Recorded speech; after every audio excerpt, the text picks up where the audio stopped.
Salmo 144:1 diz assim: Bendito seja o Senhor, minha rocha, que adestra as minhas mãos para a peleja e os meus dedos para a guerra. Então Deus prepara, Deus adestra, Deus prepara, Deus treina. Tem algumas traduções que usam o termo Deus treina as minhas mãos, Deus treina para a batalha, né? Então aqui bendito seja o Senhor, minha rocha, que adestra as minhas mãos para a peleja e os meus dedos para a guerra. Amém. Senhor Jesus, acrescente as bênçãos, sua palavra, podemos assentar. Eu vou tomar a leitura da mensagem nesta manhã, vocês vêm comigo, amém? Vamos ler a mensagem do Senhor Jesus para nossas vidas. Eu confesso para os irmãos que eu estou com essa mensagem aqui, faz dias no escritório ali, eu estou assim, às vezes eu pego ela assim e falo, vou ler ela hoje. E hoje eu estou com a pregação sobre a mesa da propiciação, que é muito gostoso mesmo, né? Mas hoje eu peguei e falei, é hoje. Então vamos ler a mensagem. Você não perca a sua adoração, o seu culto. Faça o seu culto, receba a sua porção, o seu alimento, o seu pão nesta manhã. Amém? O parágrafo da mensagem, a tempestade que se aproxima. Eu vou começar a ler, já aqui no parágrafo 20. E para isso o profeta lê Mateus capítulo 24. Eu vou ler também. Se os irmãos quiserem ler, fiquem à vontade. Mateus capítulo 24. Mateus 7, 24. Mateus capítulo 7, versículo 24. Ele é bem conhecido, quase dá para ler de cor, né? E sopraram os ventos, aquele que escuta as minhas palavras e a pratica, né? Assemelhá-lo-ei ao homem prudente. Então diz assim, Mateus 7, 24 é a leitura que o profeta usa. Todo aquele, pois, que escuta estas minhas palavras, veja só que a igreja descendente de Abraão é uma igreja obediente, né? É uma igreja praticante. Todo aquele, pois, que escuta as minhas palavras e as pratica, assemelhá-lo-ei ao homem prudente. Aí vem Tiago e fala, né, que há muitos que são imprudentes, pois eles escutam sempre, mas nunca chegam a praticar. Escutam sempre a verdade, mas não praticam. Então veja, que escuta estas minhas palavras e as pratica, assemelhá-lo-ei ao homem prudente que edificou a sua casa sobre a rocha, e desceu a chuva e correram os rios e sopraram os ventos e combateram aquela casa e não caiu, porque estava edificada sobre a rocha.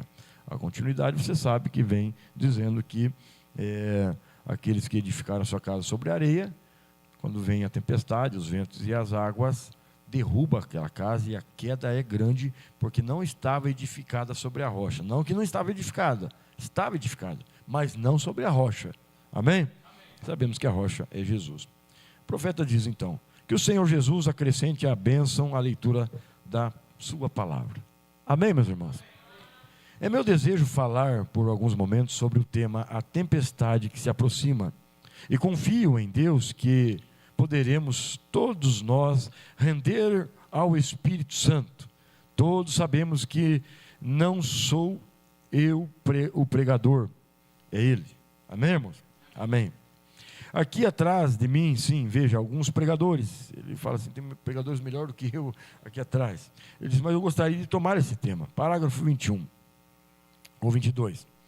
Jesus está aqui falando, nesta ocasião, acerca de uma tempestade. Essa mensagem é traduzida há muitos anos, né? Há muitos anos, eu creio que todos já leram, já ouviram, né? Ela foi o número 152 traduzido no Brasil. Então ela é muito conhecida de todos nós, antiga, mas sempre é nova. Amém, irmãos? A palavra de Deus sempre se renova. Então vejam, diz assim, ele diz, então Jesus está falando aqui de uma tempestade que se aproxima, a qual tem que chegar, a qual tem que chegar a todo homem e toda mulher nascida na terra. Não há como evitá-la. Todos nós vamos passar por momentos de tempestades. E há uma grande se aproximando. Não há como evitá-la. Essa tempestade vai chegar a você tarde ou cedo. E depende de que classe de fundamento você tem. Por isso, quem escuta as palavras de Deus e faz o seu fundamento na rocha, é uma classe de fundamento. O que faz na areia religiosa, denominacional, seja ela na mensagem ou fora, é outra classe de fundamento. Vai da classe de fundamento que você tem. Se sua casa suportará a tempestade ou não. Sua casa, seu casamento, sua fé, vai suportar. Eu estava até brincando ali embaixo no café com os irmãos. O irmão João Gouveia tem 56 anos de casado, né? Seu pai também chegou a 56 anos de casado, né? Que benção. O irmão João vai passar de 56, havendo tempo, né? 56 anos de casado. Eu brinquei com o Montarciano. Tem 56 anos para andar. Vocês já estão há um ano, no caso de vocês seria 55 anos, né? Ali é 56 anos. O Montarciano falou, não, pastor, tem 55 anos, 11 meses e 15 dias, né? Que eles já estão casados há 15 dias, então diminuiu, né? Eu aqui já tenho um ano caminhando, então já é um ano a menos para caminhar. Mas veja, quantas tempestades passaram? Quantas? Mas este casamento não estava fundamentado na areia movediça. Quando vieram as águas, sopraram os ventos, estava fundamentado na rocha que é Jesus. A rocha é Jesus. O senhor tem quanto tempo de casamento? 16, falta um pouquinho para chegar lá, né? 16. Quantas lutas já passaram? Quantas lutas? Nós somos testemunho que dessas lutas aí, acho que 7 anos, o senhor passou aqui no Brasil, longe da família, dando um testemunho de casamento cristão, passando luta. Quantos anos você já tem vivenciado no seu casamento? Quantas lutas? Quantas lutas? E na nossa fé, quantas lutas? Quantas tempestades? Se estamos em pé, é porque a tua fé está fundamentada na rocha das eras, que é Jesus. Se o seu casamento suporta, é porque está fundamentado na rocha das eras, que é Jesus. Por isso, nunca esqueça isso. Vai ter momentos felizes, momentos festivos, quantos também, né? Quantos momentos festivos, alegres. E quantos momentos difíceis. Isso, os irmãos que têm mais tempo de casamento. O irmão José da Maia tem mais de 50 anos também, né? Vai fazer 50. Quanto tempo de vida vivida juntos. Sabe por que estão juntos? Porque estão na rocha. Estão na rocha. Porque quando vem os ventos, qualquer um de nós pode arrancar aquela árvore, porque não tem raiz fundamentada na rocha. Veja. Amém, irmãos? Vem para todo mundo.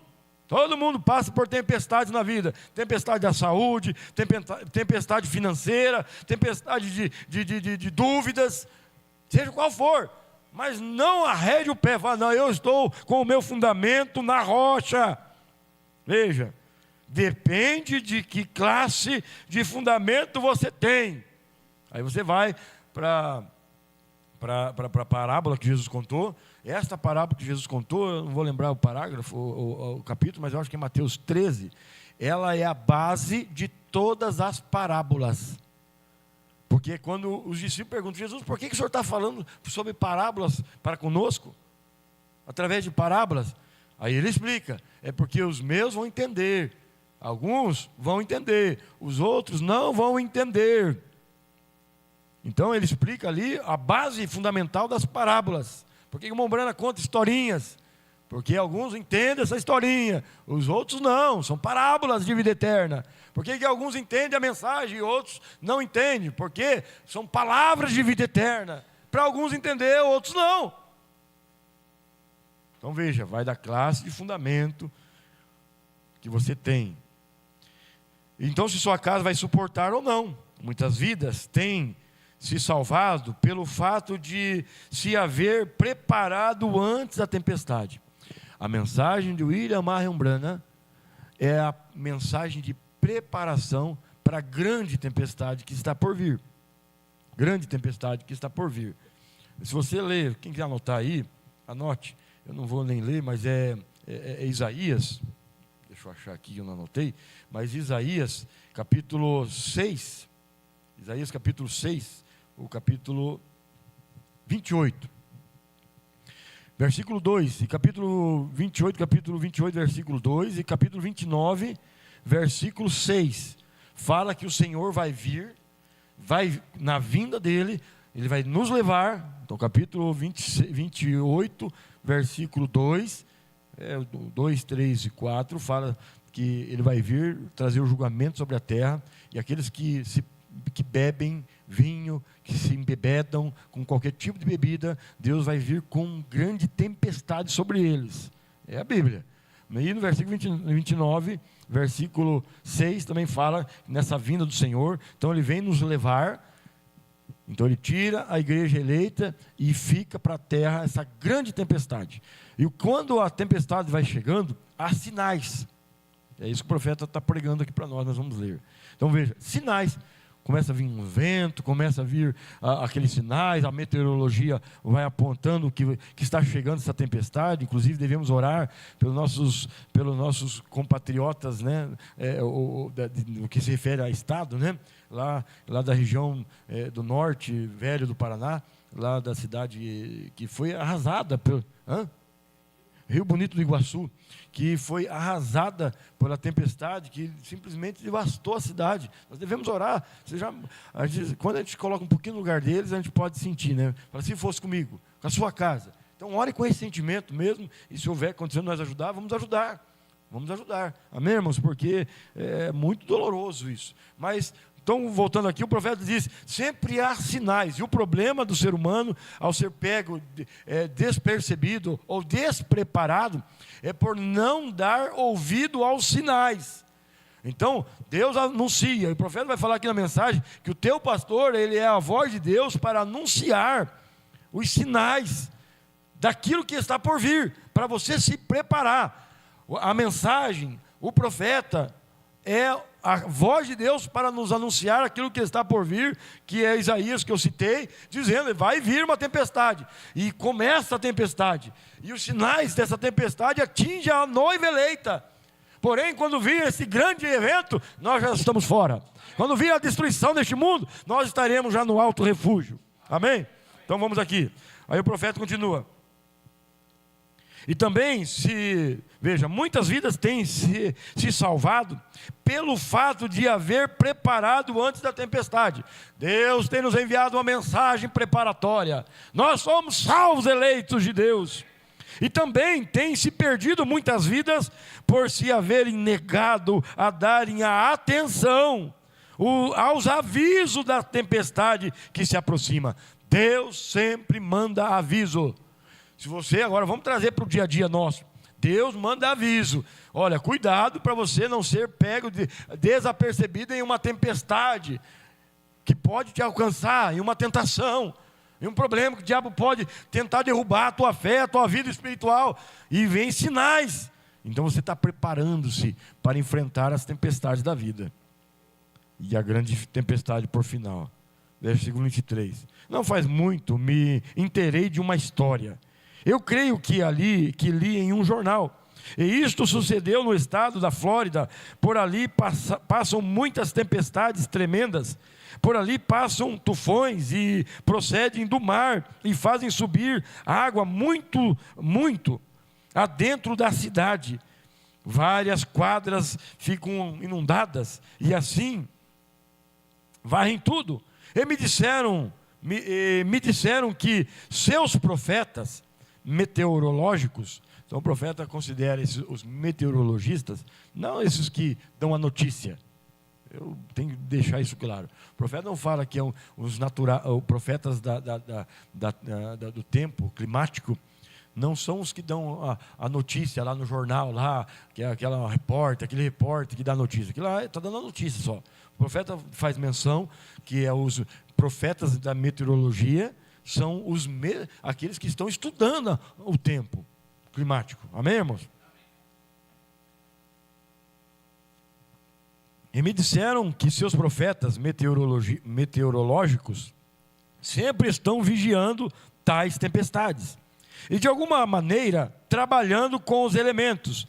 Tem sua forma de fazer contato com a mudança atmosférica. e podem protagonizar como aquilo vai acontecer, de forma que a tempestade, qual a forma que a tempestade vai chegar. Com essas pessoas é um estudo de toda a vida, e tem-se instrumentos, então eles estudam toda a vida para aquilo, e tem instrumentos e coisas que as ciências lhe têm provido. E por meio de chamado de uma outra, de uma a outra, podem saber que rota está tomando a tempestade. E quando tem um vento, podem saber que rumo tem este vento. E podem tomar, outra tempestade e ver qual é o rumo desta outra tempestade. E assim saber se uma vai combater a outra. Muitas tempestades que se formam não chegam porque uma tempestade combate a outra.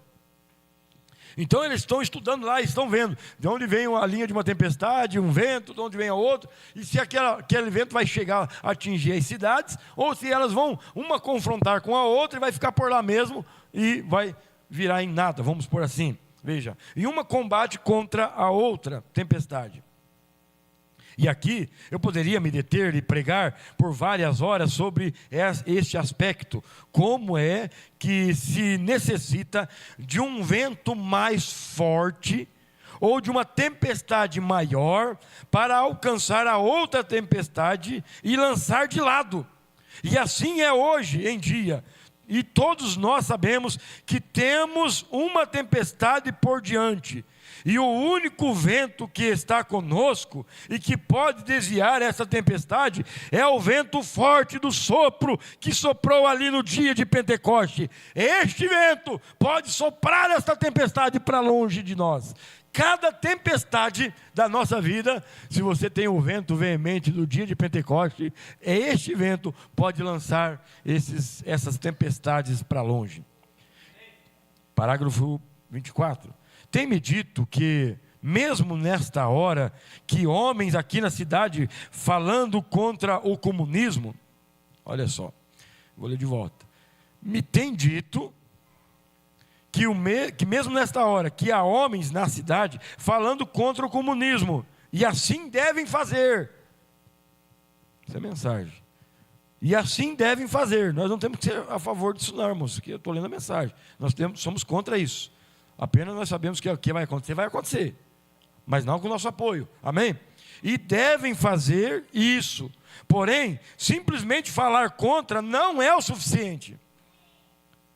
Temos que encontrar a maneira de desviar esse mal. Qual é a maneira de nós desviarmos esse mal do comunismo de nossas vidas? É o vento do dia de Pentecostes. Temos que arrumar a maneira de encontrar a maneira de desviar este mal. E existe só uma coisa que pode desviar essa tempestade, e esta é uma tempestade maior, a qual pode confrontá-la e dar outra rota para ela. Nós temos que ter este vento do dia de Pentecostes em nossas vidas para excomungar, mandar para longe esses ventos de comunismo. E esses profetas meteorológicos ali na Flórida são muito exatos em suas profecias.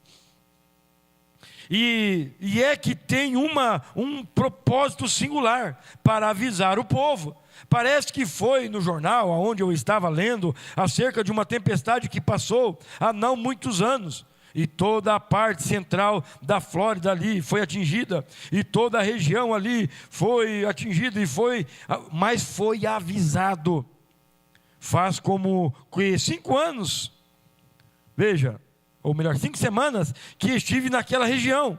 E um certo habitante se mantinha em contato com o rádio para saber das tempestades.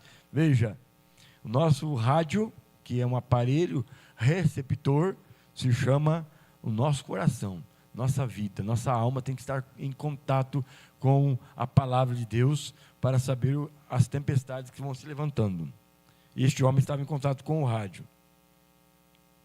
para saber qual eram as tempestades que estavam para se aproximar. E ele era um cristão, muito bem conhecido. Ele ouviu que esta tempestade estava se aproximando, um grande tufão que vinha destroçando as árvores, e veja, e ele queria avisar a todos que fugissem para um lugar seguro.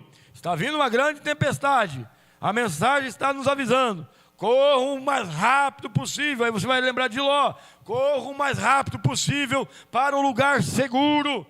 Então, este homem passou em seu vizinho, o qual era um avicultor, que tinha uma granja de galinha. Tinha vários galinheiros, veja ali, muito frágeis, e as incubadoras e demais coisas, e enfim, tudo que ele tinha e a sua família tinha, estava ali. Então o cristão correu rapidamente com seu carro e parou em frente ao portão da granja, desceu e gritou ao vizinho: olha, toma todos os pintainhos, coloca-os em seu sótão, logo vem tu e tua família aqui em seu sótão, se abriguem, logo vai vir, veja, vai vir uma grande tempestade, uma grande tormenta está para chegar, e aqui vai devastar tudo. E o outro ficou olhando e riu, e disse: são palavras de tonteria. Eu tenho ouvido fazer esses prognósticos desde muito tempo, e jamais tem sucedido. Aí vem a frase do profeta, né? Tenho ouvido falar sobre a vinda do Senhor Jesus Cristo por muito tempo, e nunca tem acontecido. Você sempre fala, Ele está vindo, está vindo. O profeta diz: então se prepare, que a qualquer momento desse você vai ouvir isto pela última vez. Não deu ouvido para o sinal. Então o vizinho cristão estava tão alarmado que lhe perguntou: porém, que tal se chegar agora? Todos nós temos ouvido esta classe de comentário. Sim, eu tenho ouvido que isto e aquilo vai acontecer, porém num desses dias vai acontecer, igreja. Vai acontecer, e assim mesmo vai suceder, e nos convém pôr a atenção em todo o aviso. Você lembra da história do profeta, daquele homem garimpeiro que achou ouro. Então ele estava muito feliz que ele agora se tornaria um homem rico. E ele ali no seu acampamento com o seu cachorro, e aquele homem não sabia que tinha um inimigo, um ladrão observando ele. E aquele ladrão, sabendo que ele tinha encontrado o ouro, porque estava seguindo ele, pensou, né, vou matá-lo. Você sabe da história. E o profeta diz que aquele cachorro avistou aquele perigo em iminência, e começou a latir, para avisar o dono. E o dono ia lá e falava para ele: quieto, cachorro, para de me incomodar. Quantos estão silenciando o Espírito Santo? Quantos estão silenciando os sinais que Deus dá através do pastor, através da mensagem, através de acontecimentos na vida? Não, eu não quero mais ouvir. Ou eu apenas estou ouvindo, mas não quero dar ouvido, que é o que esse homem estava fazendo aqui. Ele: quieto, cachorro, por 2 ou 3 vezes. Ele foi deitar, tentou dormir, o cachorro voltava a latir. Ele ia lá e falava para o cachorro: quieto, cachorro, para, você está me incomodando. Então ele ficou entojado do latido daquele cachorro, pegou a sua arma e falou: eu não vou mais precisar de você. Quantos, né? Pelo poder, pela fama, não precisamos mais dos ensinamentos de William Branham, não precisamos mais da mensagem. Foi lá e deu um tiro no cachorro, falou: não preciso mais de você, amanhã eu serei um homem rico, eu não preciso mais de você. E atirou no cachorro, silenciou de uma vez por toda o sinal de perigo. Então veio o ladrão, sem mais o cachorro para latir, matou aquele homem, e ele não chegou a ser um homem rico. Não silencie os sinais. Se um cachorro pode ser sinal de Deus, que dirá uma mensagem precursora? Está vindo uma grande tempestade. Eu vou adiantar aqui, para ganhar tempo um pouquinho. Você sabe, o profeta vai contando e diz que aquele homem zombou daquele cristão, e disse: eu sempre tenho ouvido isso, riu dele, criticou dele, e não deu ouvido. Então aquele homem foi embora, e quando chegou a tardinha, a tempestade chegou. O Mombrana conta a história que depois, quando foram procurar os corpos das pessoas, que foi onde passou aquele tufão, o corpo dele nem foi encontrado. Foi encontrado o corpo da família dele, da esposa e dos filhos, no sótão da casa, porque o tufão veio destruindo tudo, e as águas vinham, por causa do vento, as águas do mar vinham e entravam na cidade, e causavam uma inundação. Então aquela mulher com seus filhos subiram no sótão, porque era o único lugar que ela podia se refugiar da água. O profeta conta que ali também foi o problema, porque ali também é um lugar de muitas serpentes, e as serpentes também foram procurar um lugar seco, e elas foram mortas pela picada das serpentes, que encontraram o lugar de refúgio ali para não morrer afogada. Veja o desastre que trouxe para a família. E o profeta continua então. Deixa eu ir adiante aqui. E ele diz então, eu não vou responder, não vou permitir que minha família, veja, se agite por causa dessas coisas. Não vou permitir que minha família obedeça a palavra e tanta coisa. Nós temos, irmãos, que entender, pai de família, mãe de família, você é o vaso dado por Deus para instruir tua família. Teu filho já sabe sobre como deve agir com as tentações lá na escola. Quando as moças procurarem ele, quando os rapazes procurarem ela, como eles usam o termo, para ficar.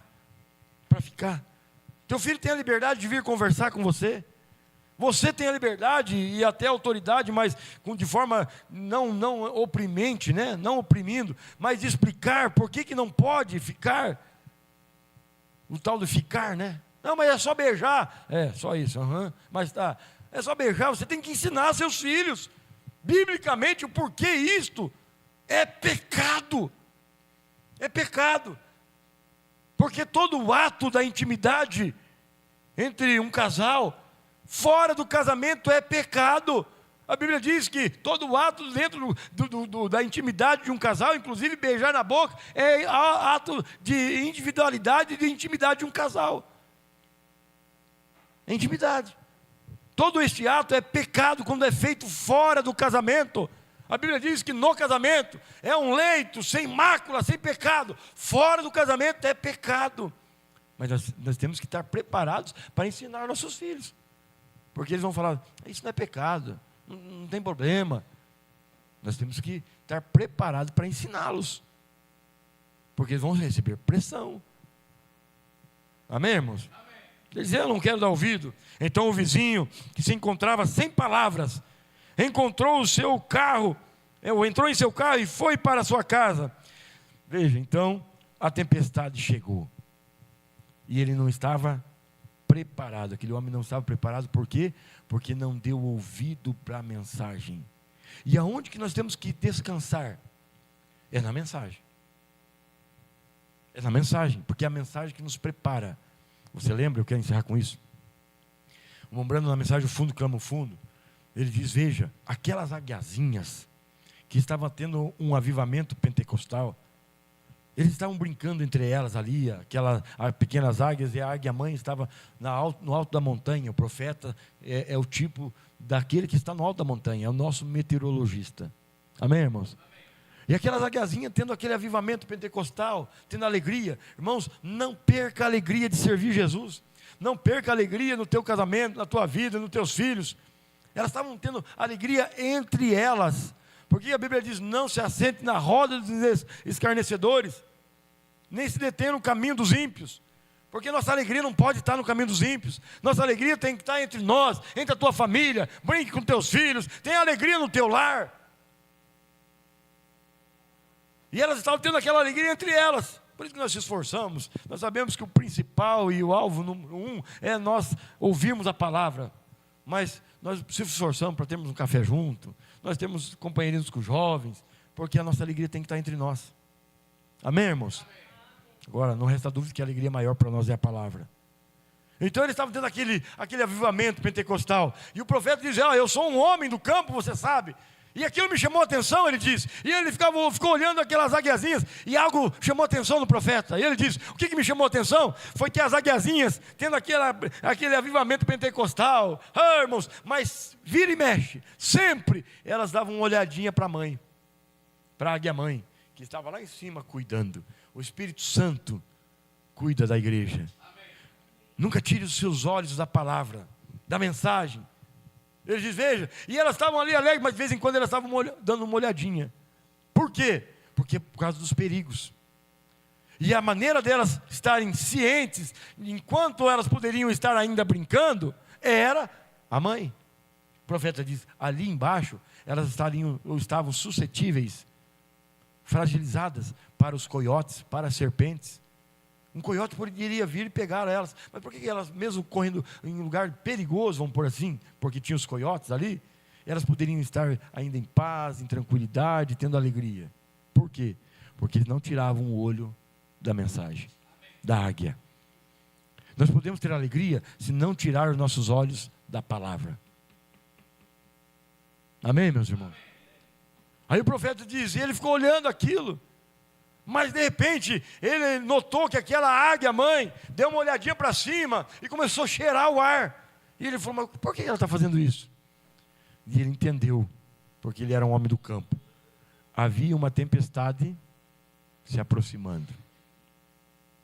Então ele disse, e aquela águia mãe abriu as suas asas e desceu. Irmãos, há uma grande tempestade se aproximando. Enquanto não chegar essa hora de nós subirmos, tenha alegria, viva uma vida feliz, tenha o seu avivamento pentecostal dia após dia, mas nunca tire o olho da palavra, nunca se afaste longe da águia mãe. Então ele diz, quando a tempestade estava se aproximando, a águia foi, abriu as suas asas, e aquelas águiazinhas se seguraram naquelas asas. Então a mãe pôde voar e levar aquelas águiazinhas para além da tempestade. A única maneira de nós escaparmos da tempestade que está se aproximando é não tirar o olho da mensagem, é estarmos se preparando, porque estar na mensagem, mas estar vivendo uma vida despreparada, desorientada. Não, a mensagem é para nos preparar, porque está vindo uma tempestade. Estejamos todos nós preparados, porque em breve há um poder que vai abrir suas asas. E você sabe que o Mombrand diz que nas asas da águia está tipificado o poder do rapto, porque a águiazinha lá embaixo, com as galinhas, daquela história do ovo, você lembra? Ela não estava consciente do poder que ela tinha na asa. Então andava com as galinhas. Quando ela escutou o pialo de águia lá em cima, ela abriu as suas asas, né? O profeta faz aquela menção, pregando, né? Ele diz que quando ele escutou aquele grito de águia lá em cima, aquela águiazinha olhou para ela, olhou para a águia lá, e disse que teve um diálogo, né? Ela disse, eu também quero subir aí, eu não quero mais ficar nas coisas baixas, é hora de subirmos. Sai da religião, sai do espírito religioso, sai do espírito mundano. Mas eu não consigo. Aí o profeta diz assim, que a águia mãe falou assim, abre as suas asas. E ela abriu assim, as zonas, né? Que não sei quantos metros de uma ponta a outra. Lá. Ela olhou e falou, nossa, não sou igual galinha que só voa daqui até ali, já para, voa até ali, já cai no mesmo, volta aqui nos espíritos religiosos, voa até ali, já cai no pecado de volta, voa até ali e não vem mais, desiste. Não, você tem asas de águia. O poder está na asa, diz o profeta ali. Então ela falou assim, daí ela falou, e agora, o que eu faço? Ela falou, agora bate as asas. Diz que quando ela fez assim, né? Eu gosto mais disso. Quando ela fez assim, primeira batida de asas que ela deu, limpou em torno dela. Sabe por que tem pessoas que vivem em torno de pecado? Porque ainda não bateu as asas. Não bateu as asas. Quando ela bateu, deu a primeira batida de asas assim, ó, limpou o chão. Varreu toda a poeira e titica de galinha que tinha por ali. Conhece esse termo? Não? Titica de galinha por ali. E tudo que tinha folhas velhas caídas ali. Aqueles pensamentos errados, aqueles desejos errados. Irmão, quando você dá a tua primeira batida de asa mesmo, limpa o teu derredor. Limpou. A segunda batida de asa, ela subiu um pouquinho mais alto. Ah, irmão, a terceira foi assim. Que poder! Ela nunca tinha voado como voou ali. Irmão, nós podemos voar mais alto. Amém. Nós podemos voar a ponto de limpar a sujeira, de flutuarmos e então subirmos ao rapto. Amém. Aí o profeta diz, e aquela águia mãe voou e levou eles em segurança. Está chegando a hora. O poder está nas asas. O poder está em bater as asas e voar. Porque nós somos o corpo igreja. E temos a palavra, que é tipificada das asas. A palavra, na palavra está o poder para voarmos. Irmão Mateus, em nome do Senhor Jesus.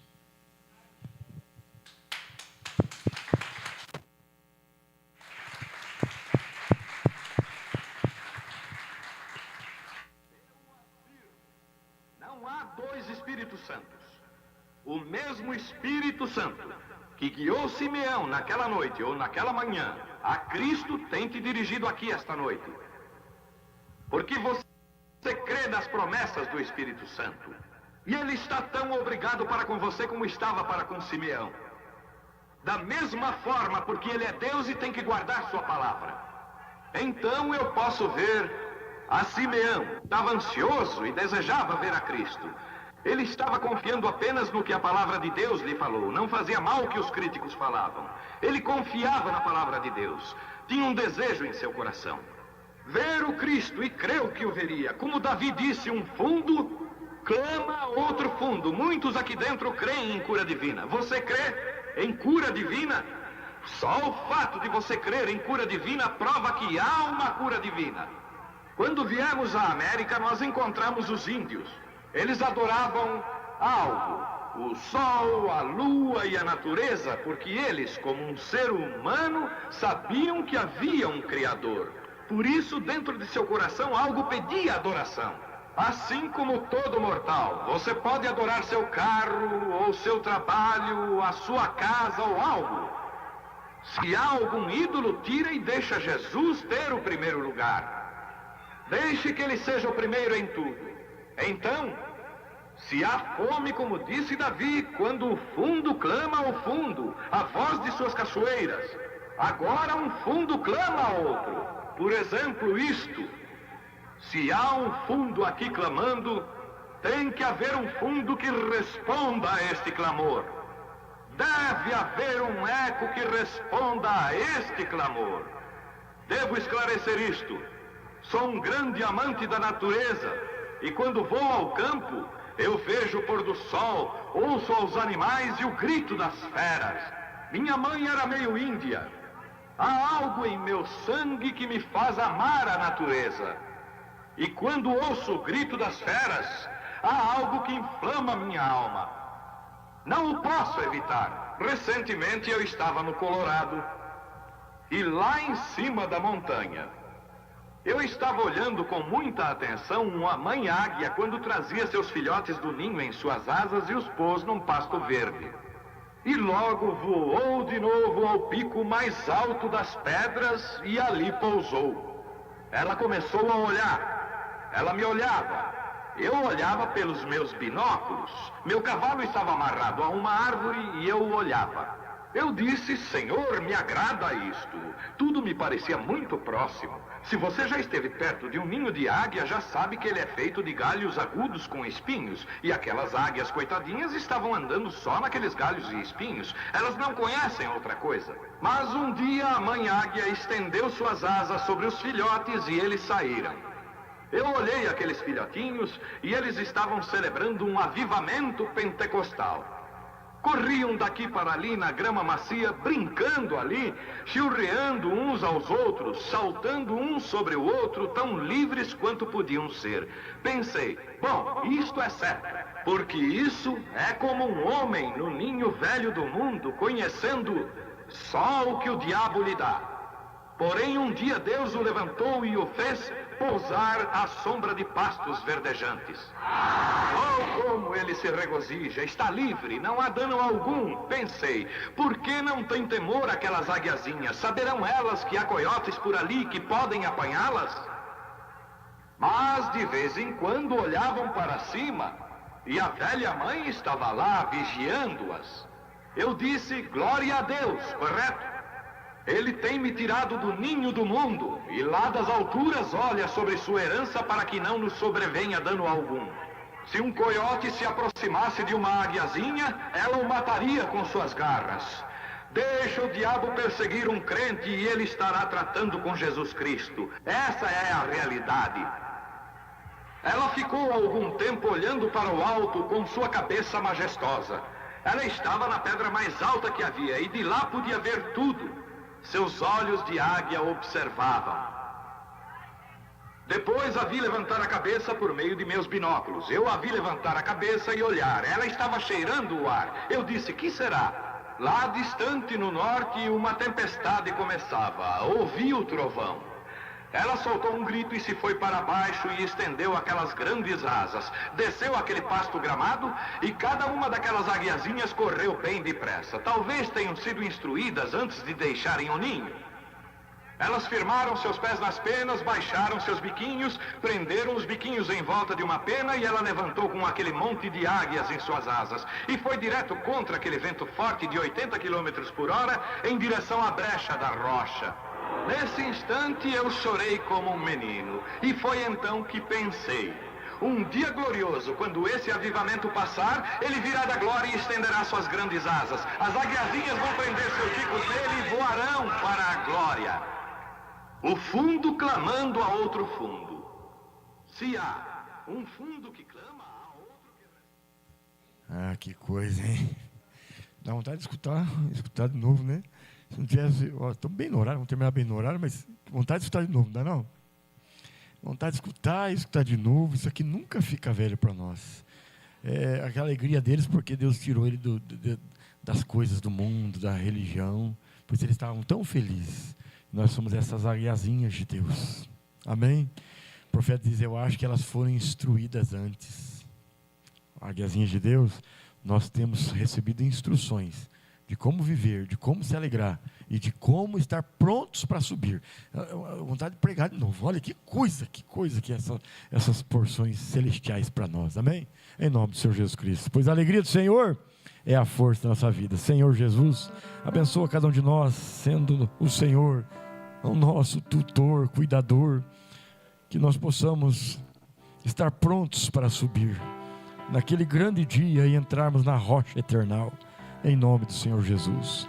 Continua com seus olhos de cuidado sobre cada um de nós, para que possamos ter alegria, saltar, se alegrar na presença do Senhor, aleluia, mas nunca saindo debaixo dos cuidados do grande olhar de Deus, em nome do Senhor Jesus Cristo, até a vinda do Senhor nos levar além da tempestade, em nome do Senhor Jesus Cristo. Cuida de cada um de nós, protegendo, abençoando, em nome do Senhor Jesus, para a tua glória.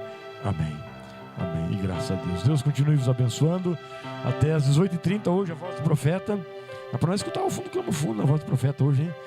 Fiquem atentos lá no canal hoje, vai ser o fundo clama fundo. Vamos ouvir de início e depois os destaques. Amém, irmãos? Tudo isso, se o Senhor nos permitir, com fé no Filho de Deus, a fé que vence o mundo e dá-nos a vida eterna por fim, em nome do Senhor Jesus. Amém.